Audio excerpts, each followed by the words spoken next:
So guys, আমি আজকে রান্না করব চাল কুমড়া চিংড়ি মাছ দিয়ে। এই তো গাইস, চুলায় প্যান বসিয়ে দিয়েছি, তেল গরম হয়েছে। এখন দিয়ে দিব পেঁয়াজ কুচি,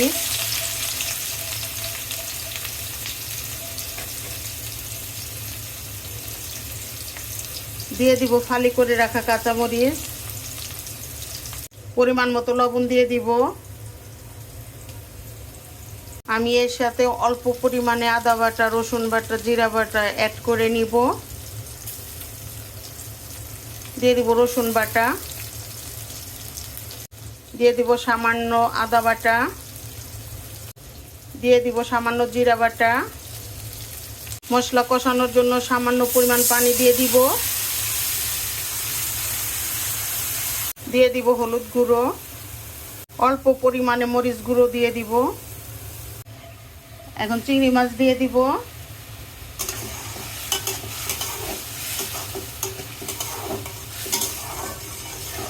এখন একটু কষিয়ে নিব।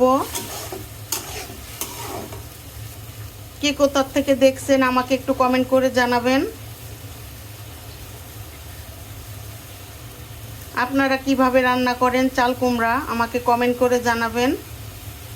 আমি এইভাবে রান্না করি, কে কিভাবে রান্না করেন একটু কমেন্ট অবশ্যই করবেন। গাইস, চিংড়ি মাছ কষানো হয়েছে, এখন দিয়ে দিচ্ছি চাল কুমড়া।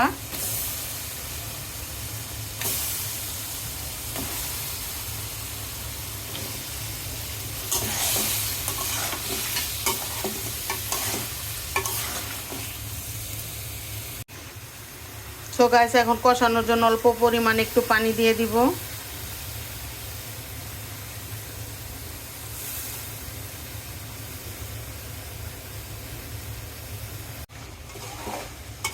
সো গাইস, চাল কুমড়া কষানো কমপ্লিট। আমি এখন রান্না করার জন্য ঝোল দিয়ে দিব।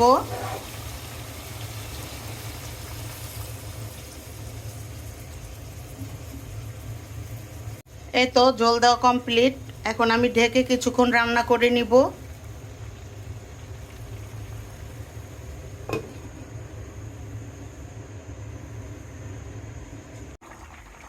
গাইস, এই যে আমার চাল কুমড়া রান্না প্রায় কমপ্লিটের দিকে।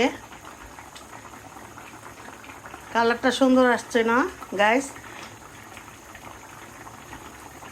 অনেক গরম পড়ছে গাইস, অনেক গরম। এবার যে কি পরিমাণ গরম পড়বে জানি না, আল্লাহ পাকই জানে। তারপরেও আল্লাহ হয়তো বা সহজ করে দিবে। আল্লাহ আমাকে সকলকে হেফাজত করুন, এটা আল্লাহকে বলি।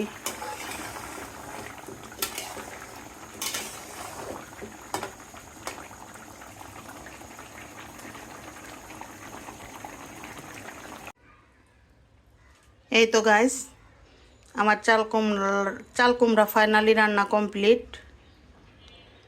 আমার এই ভিডিও যদি আপনাদের ভালো লেগে থাকে তাহলে আমাকে অবশ্যই লাইক, কমেন্ট, শেয়ার করবেন। আমার পেজকে অবশ্যই ফলো করবেন। আমার ইউটিউব চ্যানেলকে সাবস্ক্রাইব করবেন। তো বন্ধুরা, সবাই সবার পাশে থাকেন। আমরা সবাই সবার পাশে থাকি, তাহলে তো আমাদের সহজ হবে বন্ধুরা। আমাদের তো নতুন পেজ, আমাদের পাশে একটু আপনারা থাকেন, আমাদেরকে একটু সহযোগিতা করেন, তাহলে হয়তো বা আমরা সামনের দিকে এগিয়ে যেতে পারবো ইনশাল্লাহ। তো সবাই সুস্থ থাকেন, ভালো থাকেন। আল্লাহ হাফেজ, আসসালামু আলাইকুম। আবার নতুন কিছু নিয়ে আপনাদের মাঝে চলে আসবো ইনশাল্লাহ।